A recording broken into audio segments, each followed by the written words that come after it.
Good morning, everyone. We've been discussing the dire issue of donuts in Decatur. So, one of the things that I've not seen with the microclass specifically, I haven't seen it hit too much with Molec and Cell lectures, but when we drive over any topic that mentions the word virus, the comment section is moderate. I mean, it's not filled, but I've gotten like a half dozen comments about Dr. So-and-so cured me of my herpes and my clinical depression. And, go to this website. I'm like, wow, that is bizarre. And there's a whole privacy issue that I have just completely given over my entire lecture to the world. And so maybe somebody will watch it. Instead of having them as unlisted? Yeah, and I couldn't figure out how to do that. I didn't want to bother with that. So, yeah. All right, well, good morning, everybody. It's a small room here, and so that's why we've been chatting about things. And let's see, first things, we are aiming towards a test, an exam, our exam 2. I will start putting together like the lecture note stuff like I did last time, and actually probably have like a little worksheet thingamabob that will give you some ideas about how we might ask questions about this stuff in terms of what goes in and what goes out. And we may spend a little bit more time on Wednesday kind of going over what we've been doing, because it is a bit of a chunk, although in terms of chapters of that many, but talking about the control of gene expression is where we started, and then getting into membrane biochemistry, really with the notion of establishing this point that we can have an impermeable membrane, and by pumping hydrogen protons into this intermembrane space and then allowing them to go through the ADP rephosphorylase, or ATP synthase, we can make energy. And that's kind of the whole point of introducing membranes and active and passive transport, just to get to this one conceptual point. And we're going to actually pick up from here a bit and talk a little bit about some metabolic pathways that we have really left completely out. So we've gone through this, and we're now going to pick up, just to get back for a moment with our chart of metabolism. And we're going to see a real key point here. This is a great diagram, though. And so we now know how we can use various kinds of weird diet drugs, dinitrophenols. When people talk about metabolic boosters and various fat-burning, supplements and things, another opportunity for, YouTube comments. Yeah. Metabolic boosting is a lovely term, and everybody would like to do this. If your heart rate isn't accelerated, and particularly if your breathing out isn't accelerated, you're not boosting your, quote, metabolism at all. So when you talk about things that are going to, quote, boost your metabolism, if you're not breathing out more, you can't be consuming more energy, you can't have a boosted metabolism. And to breathe out more, you have to quite likely have an elevated heart rate, and you're going to be breathing harder. So if we think about things that boost your metabolism, running works pretty good. Any moderate exercise works well. These are things that are raising your heart rate. You increase your exhalation, therefore you're increasing the amount of carbon you're blowing off, therefore you are consuming more, quote, calories. Again, we now have this notion that calories are a completely useless term. A better term would be the ATP generating potential, but nobody wants to use that term. And so when we start thinking about metabolism, the amount of carbon dioxide that you're blowing off that's it. That's all there is to it. If you're not blowing off carbon dioxide, you're not increasing your metabolism. And so if we think about things, what can you do to decrease respiration? Well, don't exercise. Don't take the stairs. Be moving as slowly as possible. That's how you conserve energy. And if you want a metabolic boost, if you want to be consuming more calories, you're doing things that cause your respiration to increase. So from a metabolic perspective, the number one metabolic booster, of course, is methamphetamines. Speed is a really good diet drug. I mean, there is some, issues with it, I recognize, but that's what we're talking about. And really, any kind of, fat-burning diet, all these things, it's like, at least from a biochemical perspective, no, thank you. All right. So when we now go back and think about our metabolism chart, we can kind of look at it with a bit more of a detailed eye. If you recall, we've got what we call anabolic and catabolic. And the distinction is we're building up macromolecules. We're taking simpler molecules and moving to the more complex. And catabolic is breaking things down, digestion. The more complex is going to simpler. So just a simple question to ask yourself, in terms of what we've been talking about, glycolysis, Krebs cycle, electron transport chain, what side of this are we talking about? Well, we're going from glucose, in its simplest form here, and breaking that down into carbon dioxide and water. That is very definitely catabolic metabolism. We also can throw in here, these are going to be non-thermodynamically favorable. They require energy input, and they're going to be typically reduction reactions.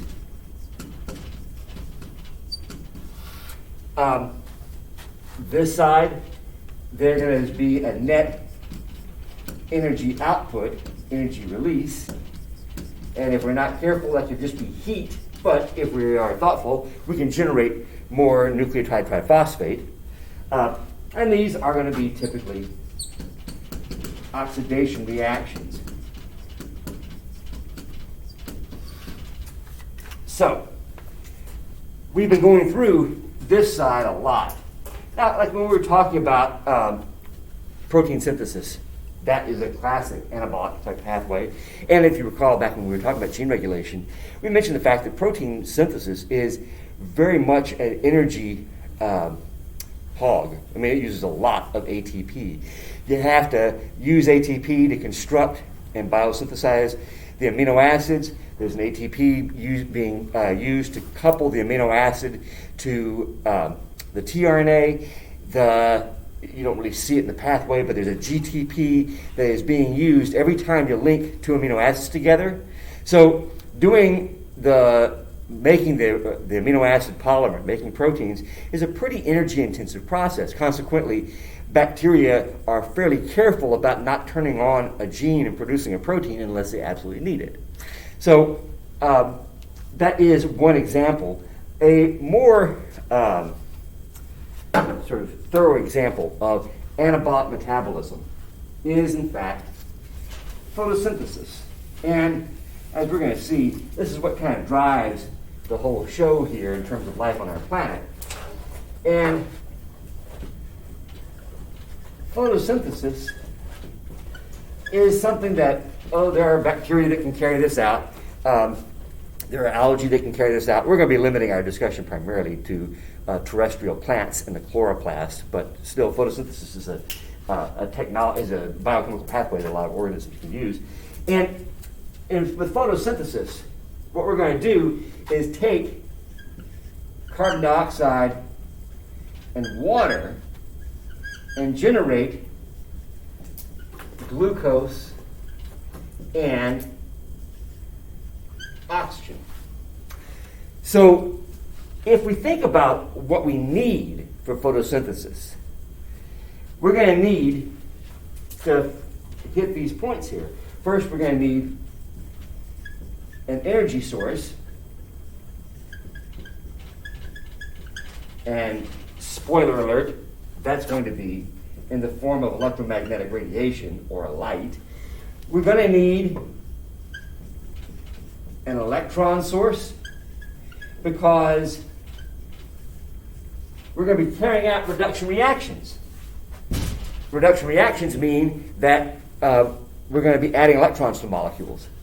And the energy source is light, but we know that we don't really drive the system directly on light. We're going to need a ready supply of triphosphate of ATP. So as we get into photosynthesis, it's kind of a way to think about it and to categorize it by looking to where these different parts come into play. Where are we getting our electrons? How are we making ATP? Now, as I was writing on the board, there's actually an interesting point that I'd like to kick out. And if I had the opportunity or could figure out how to edit the video, I would.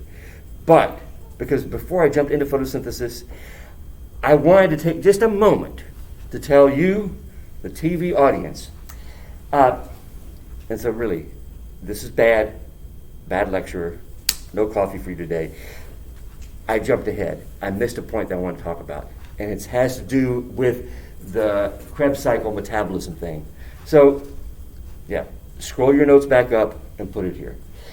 And it is this. So, this is a little parentheses. Sorry, but it's important. Because when we think about the breakdown of molecules of food, my old worn joke is my child would say, sugar, sure, that's what we eat. But of course, that's not the only thing that you can extract energy from. We have our basic food groups. So we can extract energy from sugars by plugging them directly into glycolysis. That works. I mean, part of this is that, all right, when we say sugars, we don't always eat glucose.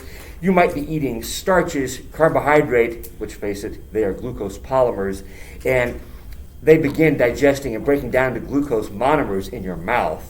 And in your stomach, they are turning into free glucose within minutes. So that's why if you're thinking about a bagel versus the donut, and you would have thought the donut would remind me of this, go for the donut. The bagel, the donut, it's all glucose. It doesn't make any difference. Now, that's not the only thing, though, that we can consume. We can break down and use as calories. We also have the ability to break down fats and proteins. And I just want to take, a moment here to see where these get fit into our metabolic pathway. So sugars, they start out at the top with glycolysis. But fats and proteins are not able to enter into glycolysis at all. Fats and proteins are going to be broken down and fed into the Krebs cycle. And specifically this. If you recall, in our metabolism pathway, at the end of glycolysis, we had the 2,3 carbon pyruvates, right? And what did we do? We usher them into the mitochondria. As they go into the mitochondria, a carbon is popped off as CO2. The electron is picked up as by reducing NAD to NADH. And we're left with the 2 carbon, and you remember the name of this, it is an acetate group. It is acetyl-CoA. And this is able to go directly into Mr. Krebs cycle.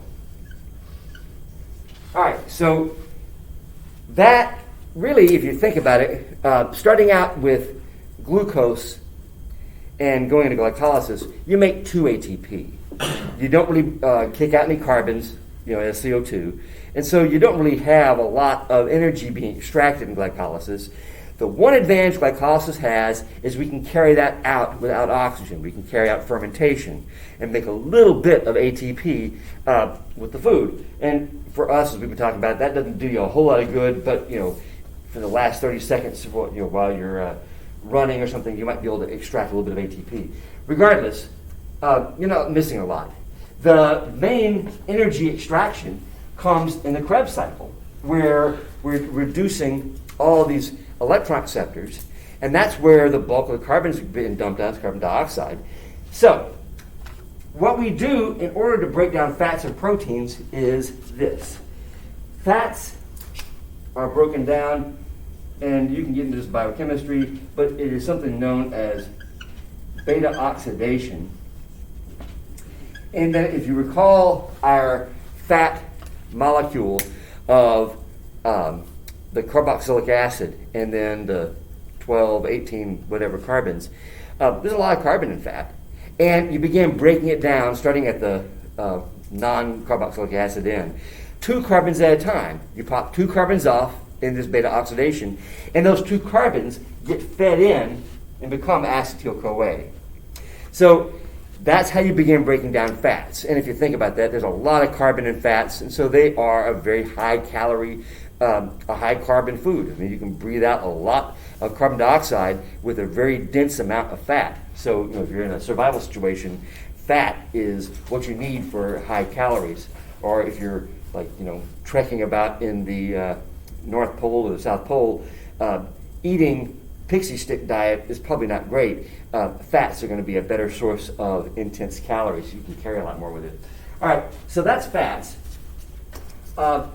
If we think about amino acids, it makes some pretty good sense here too. So digestion, begins at home. Digestion begins for proteins primarily in the stomach. You've got acids, you've got proteases. The protein is being broken down into individual amino acids, and they get taken up in the small intestine. And if you're going to use them as energy, what we're going to do is, let's just look at an amino acid. We have the amine group here, the central carbon, the carboxylic acid, the R group, and a hydrogen. All we have to do is pull off the amine group and do a little bit of rearranging, pull off the R group, rearrange here. We actually have the equivalent of the 2 carbon molecule, the acetyl group. It goes right into there. So when you're breaking down proteins, we break them down an amino acid at a time. One of the fallouts of this is you do generate a fair amount of nitrogen from the amine group, and so your kidneys have to work a little bit harder to maintain and remove nitrogen from the blood. But other than that, proteins are an excellent calorie source. So I just wanted to throw that in there because it's not just sugar. We also can break down fats and proteins. Now, if you're in a really bad way, you actually can begin breaking down nucleotides, but that's like starvation. If you don't have to, don't break down your nucleotides. Just tell yourself that. But you can be on a completely zero sugar diet. I don't know how many of you in the audience here. Another source for comments. If you're on some kind of ketogenic diet, what has happened is that the nutrition industry has found another delightful term, and that is this idea called ketosis. And this is the metabolic pathway that happens if you are absolutely strict and have no sugar passing your lips. A, I can't do it. B, I feel sorry for you. C, get a life. No, that's not fair. Sorry. Listen, we all have our diets. It's all good. Have a little sugar. It won't kill you. All right. Unless you're diabetic. Regardless, people will go on a zero-carb diet. And there's some interesting things that happen with zero-carb diets that have to do with blood sugar, blood glucose levels and stuff that we're not going to get into. But you absolutely are getting plenty of calories. So you can thrive, you can survive on zero sugar, eating nothing but protein. The one advantage it might have is that it does help you to regulate your blood glucose, because you can't survive without glucose and without a blood glucose of a minimum of 70 milligrams per deciliter. Below that is, as they say, not consistent with life. So even though you eat no sugar, your different metabolic parts, livers and things, are going through something called gluconeogenesis, where you can, in fact, generate glucose from amino acids, from anything that you can put in the Krebs cycle. And it's critical because your brain runs on glucose. You have to have a blood glucose level. But by not eating any sugar at all, your blood glucose level is probably going to be maintained a little bit more steadily rather than having a spike after you eat your donut and then coming back down with insulin. That's just another point, and, biochemistry of food stuff. But I had to throw that in there because we can't just eat sugar. Well, you could, but no, you shouldn't. All right, back to it. Photosynthesis. So, if I could edit this, I would have put this right at the very beginning, but I got distracted talking about donuts. Donuts. Now,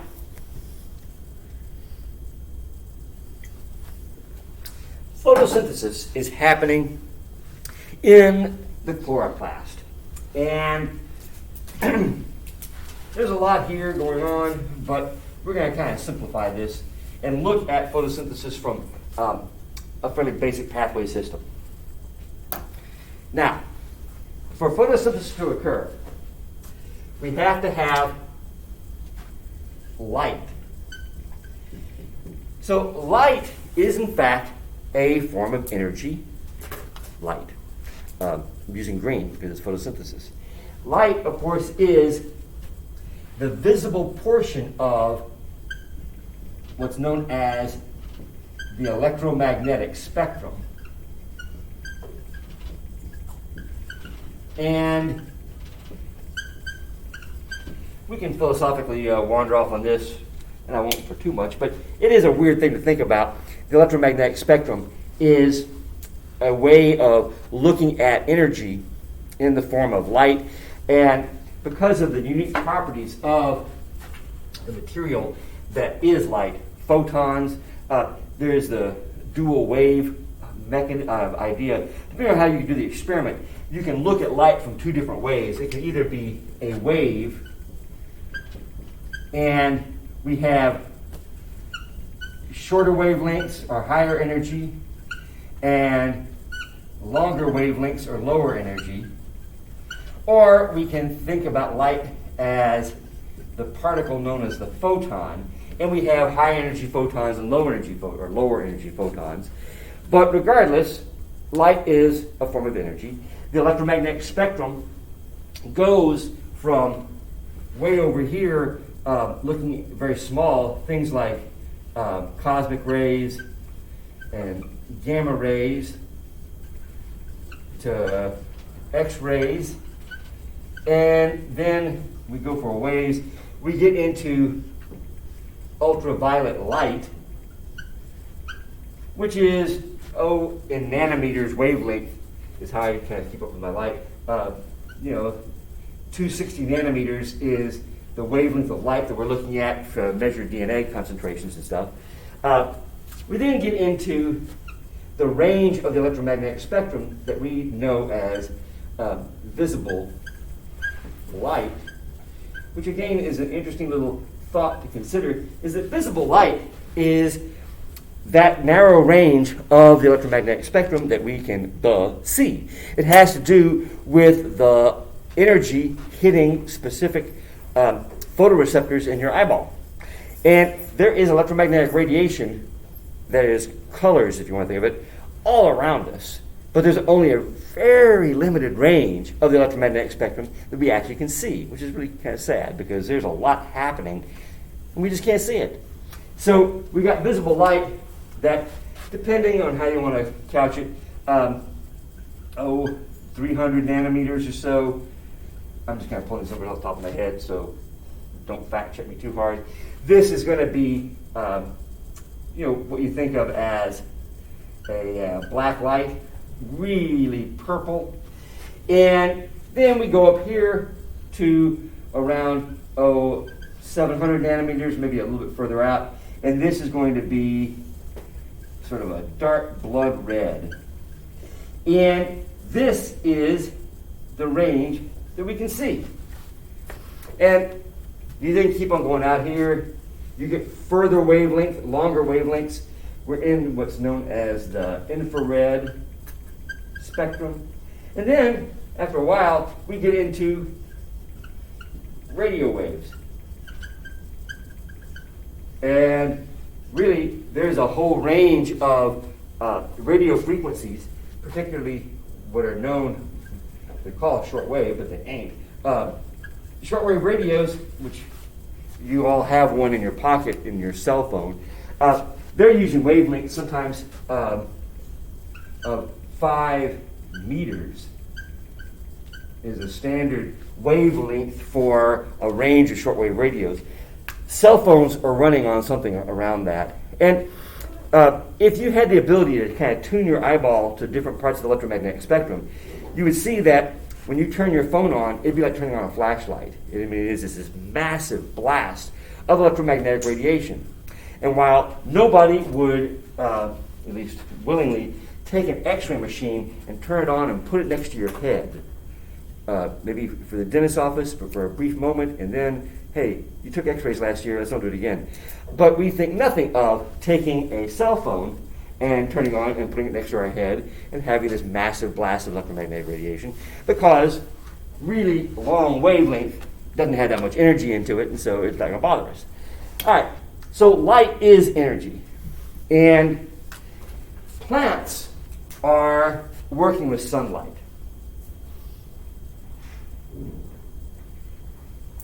And plants are particularly good at absorbing wavelengths of light in the visible spectrum. And the main pigment that is absorbing light is, of course, chlorophyll. Chlorophyll, the structures in your book, you can memorize it, but why? It is a great big heterocyclic molecule. It has the ability to have a lot of electron resonance. It's quite an organic molecule in terms of its solubility. It's found embedded in the membrane. And to extract chlorophyll, my favorite way is to extract tissue with something like ether. And you can make a really green ether solution because it's extremely hydrophobic. And it's like, a number of carbon specific structures, lots of electron resonance, and so that means that it can pick up an electron, lose an electron pretty easily.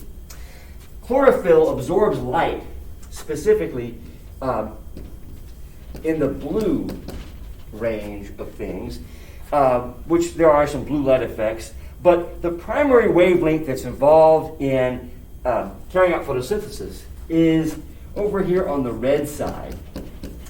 And so red light is what's driving photosynthesis.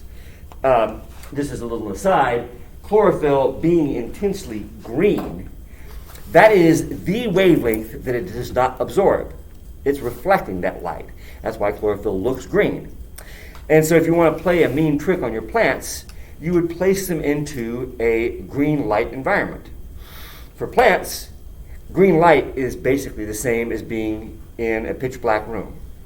So they can't do anything with green light. Red light is actually what they're using for photosynthesis. And these days, most light fixtures, I'm just looking around the room, tend to be somewhat red shifted. And sunlight has got a nice amount of red to it. If you ever work with grow lamps typically are slightly red shifted.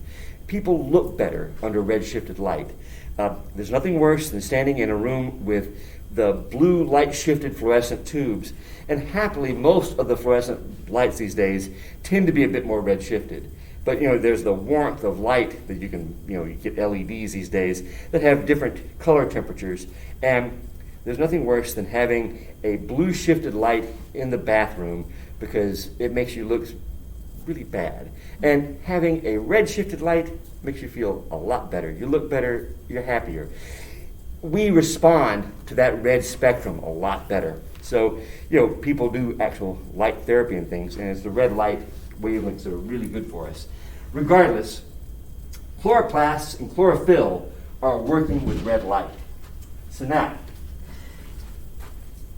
we have a way of looking at photosynthesis essentially by monitoring electron flow. And before we jump into that, let's do a little bit of chloroplast ultrastructure, chloroplast anatomy. Chloroplasts are bigger than a mitochondria, but smaller than a bread box. They are fairly large organelles.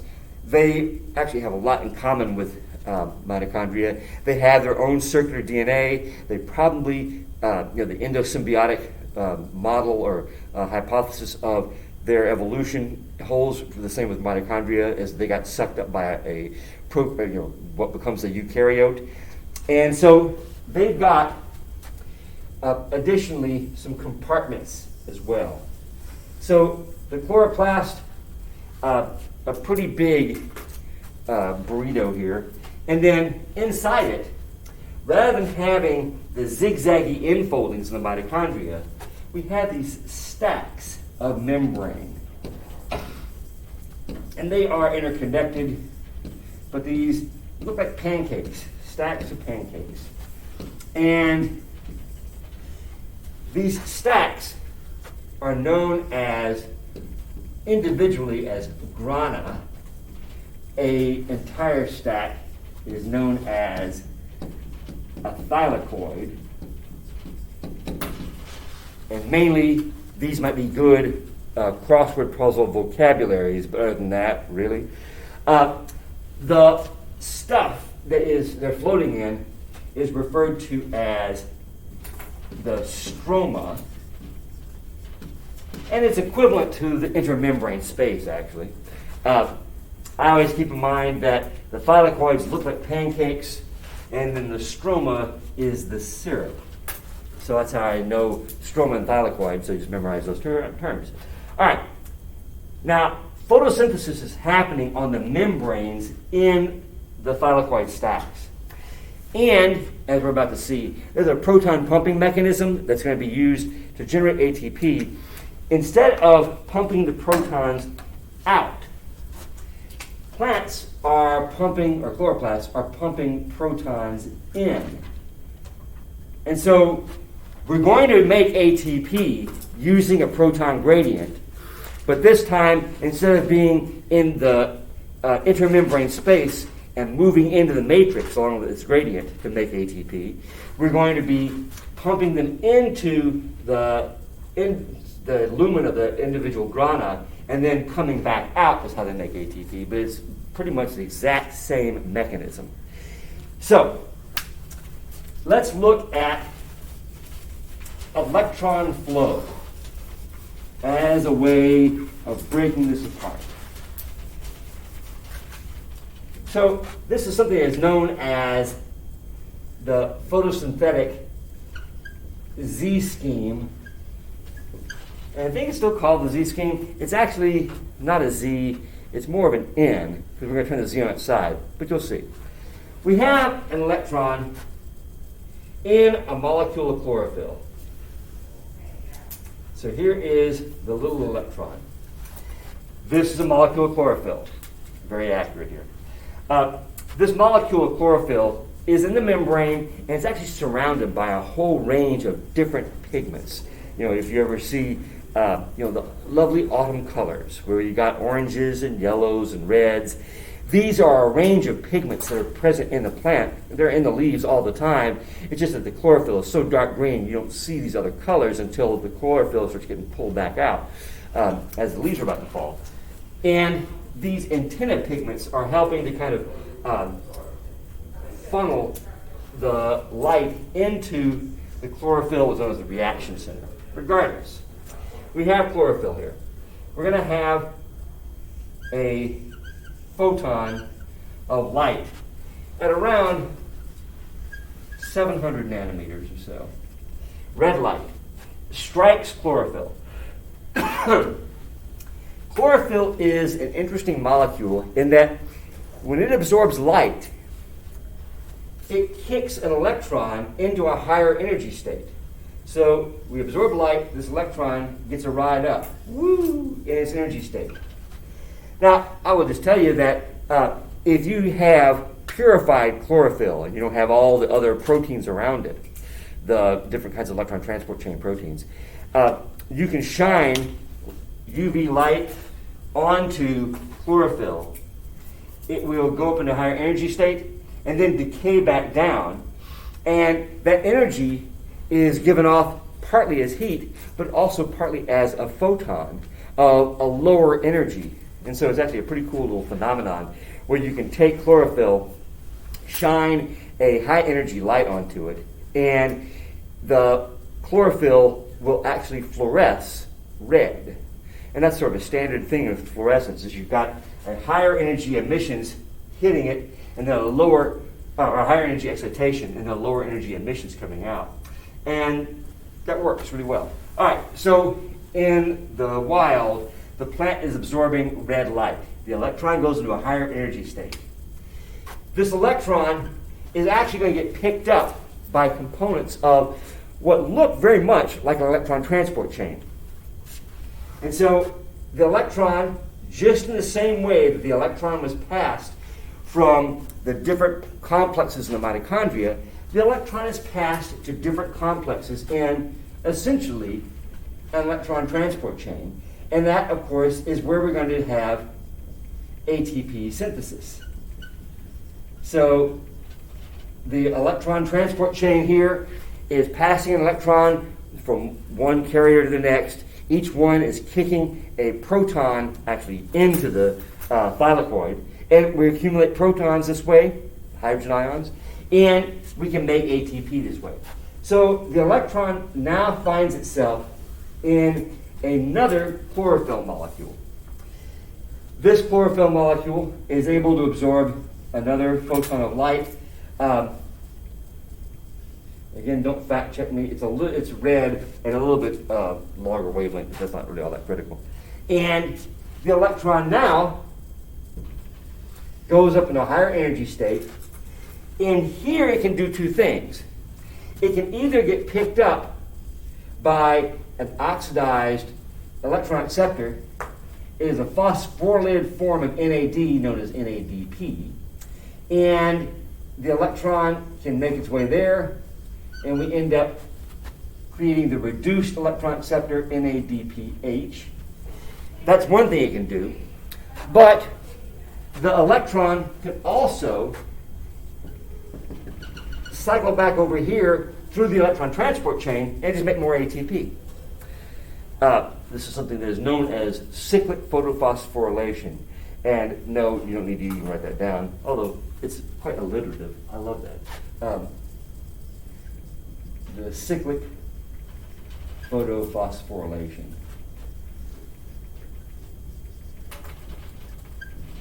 All right, so this is the photosynthetic pathway of the electron. And let's look at this. Just a few more details here. The chlorophyll complexes are clustered along with these different antenna pigments, and they are given the somewhat descriptive names of photosystems, and this is known as photosystem 2, and this is known as photosystem 1. Photosystem 1 was discovered first. This should be, why they light it backwards. It's just because of the way they were discovered. So, if we look at this now, we have some interesting things happening. And we can actually check off a couple of things on our list. That is, when we talk about carrying out anabolic reactions, we need a ready ATP supply. Well, there it is. Check. The next thing we're going to need for photosynthesis and for anabolic metabolism is we're going to need a source of electrons, because we're going to be carrying out these reduction reactions. And so we need to have electrons. And there they are. So this is actually making and accumulating the things we need to carry out an anabolic reaction. Now, if we think about this from a slightly different perspective, photosystem 1 is getting its electrons from photosystem 2. Photosystem 1 is taking that electron and kicking it up and dumping it off over here, or cycling around and then dumping it off. So if photosystem 1 is getting its electrons from photosystem 2, where does poor photosystem 2 get its electrons? We have a little problem here. Light is extremely oxidizing. It kicks electrons out of things. And so photosystem 2 is losing electrons. We have to have a source of electrons for photosystem 2. And this was, in fact, something that probably like in the 20s, 30s, it was being pondered. And a guy named Hill actually discovered this, and it's called the Hill reaction. Photosystem 2 gets its electrons from water. We're going to take a molecule of water, and the photosystem itself actually does this heavy lifting, splitting water into half of the diatomic oxygen, and the electrons that are liberated go into photosystem 2. So you do this twice, and you generate oxygen. That's a nice side product. And water, then, is the electron source. So that actually covers the whole story here. Photosystem 1 gets its electrons from photosystem 2. Photosystem 2 gets its electrons from the splitting of water. And that electron then ends up here, and we're ready to go. So in the last moment, just to cover this, why not? The next step is, in fact, Nobel Prize winning stuff. This is referred to as the light-dependent reaction, and it's what is generating the electrons and the ATP. The next step is really well beyond the scope of what we're talking about, but I want to go ahead and put the guy's name out here. This guy, Melvin Calvin, determined the carbon fixation step, known as the Calvin cycle. And the Calvin cycle is also being carried out in the chloroplast. And it is taking carbon dioxide and what's known as carbon fixation, taking carbon dioxide and converting it into an organic molecule, a complex organic molecule. It works like this. You've got a 5-carbon ribose sugar. And we're going to take a carbon dioxide, put that in there, use the electrons from NADPH, use some ATP, and we make a 6-carbon molecule. Now, naively, you would think, hey, we're trying to make glucose. That looks like it's going to work. Where's the Nobel Prize? It turns out you have to regenerate this 5-carbon molecule, and the pathway by which this happens is phenomenally complex. Melvin Calvin is credited with one of my favorite quotes of the trick of this is figuring things out when you have half the data that you actually need to solve the problem, and probably half the data that you have is wrong. And he was able to think about this and develop this fairly complex pathway that is now given its name. It turns out the 6-carbon molecule immediately splits into 2 3-carbon molecules. And we then have this amazing dance in which we've got a whole range of molecules being added and subtracted. We actually end up making a 7-carbon molecule, which is really weird. You have all sorts of things being twisted around that we can regenerate this 5-carbon molecule. And this pathway is taking up and fixing 1 carbon at a time. So just for note, because it apparently is the most common enzyme on the planet, the enzyme that carries out the coupling of carbon dioxide to this 5-carbon molecule is known as ribulose this phosphate carboxylase. And it is critical for life on our planet because this is what's taking carbon dioxide and fixing it into an organic, non-gaseous molecule. And what you do is you run the Calvin cycle 6 times and you've accumulated 6 carbons that can then be biosynthesized into a glucose molecule. So, that's actually a fair amount of stuff we just covered.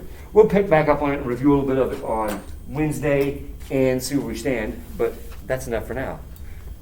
Cheers. Go have a donut.